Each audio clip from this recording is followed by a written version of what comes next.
Delivery charge free, একদম সব হয়ে গেল নাকি আপনাদের জন্য ঈদ সালামি অফার। ও মাই গড, এটা কি দেখেন, আরে ধরো না শাড়িটা, ধরো না রে ভাই।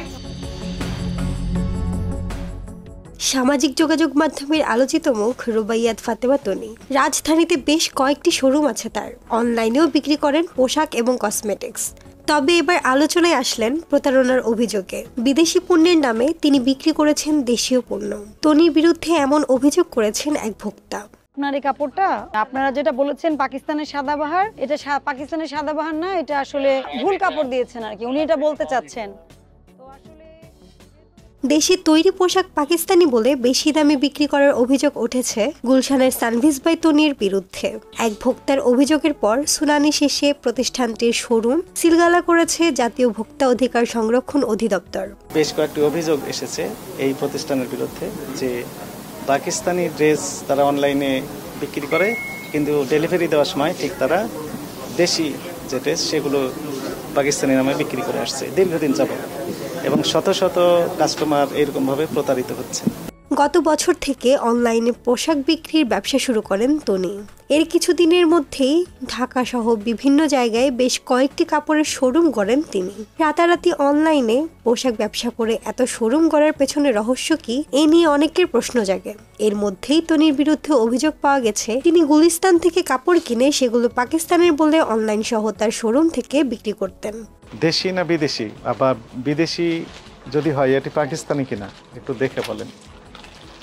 প্রাথমিক পর্যায়ে এমনই প্রমাণ পেয়েছে জাতীয় ভোক্তা অধিকার সংরক্ষণ অধিদপ্তর। শুধু তাই নয়, গুলশান ১ নম্বরের পুলিশ প্লাজার সানভিজ বাই তনি শোরুমটি বন্ধ করে দেওয়া হয়েছে।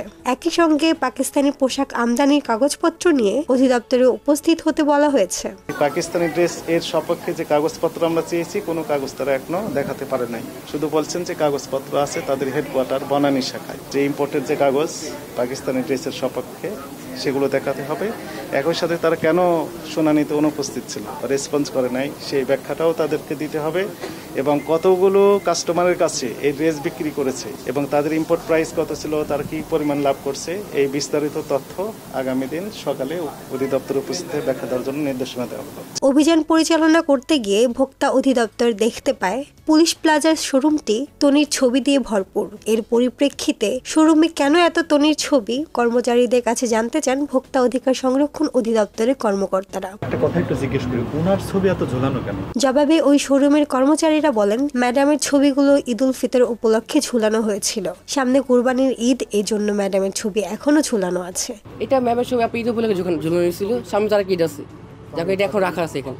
এদিকে তনির শোরুম অভিযান শেষে ভোক্তা অধিকার সংরক্ষণ অধিদপ্তরের সহকারী পরিচালক আব্দুল জব্বার মন্ডল বলেন, কয়েকজন ভোক্তার কাছে অভিযোগ পায় যে তনির শোরুম পাকিস্তানি ড্রেস অনলাইনে বিক্রি করে, কিন্তু তারা ডেলিভারি দেওয়ার সময় দেশি ড্রেস দেয়, সেগুলো পাকিস্তানি নামে বিক্রি করে আসছে।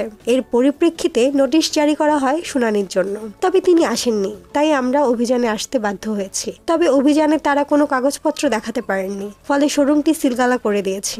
এরপর পোশাক আমদানির কাগজপত্র নিয়ে আসতে বলেছি।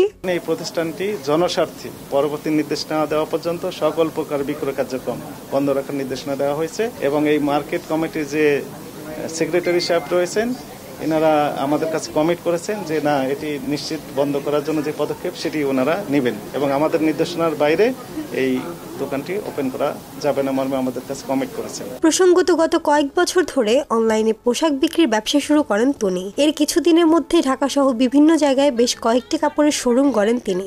একদম সব হয়ে গেল নাকি আপনাদের জন্য। মাহমুদ আঞ্জুম বৃষ্টি, কথা কম, ঢাকা।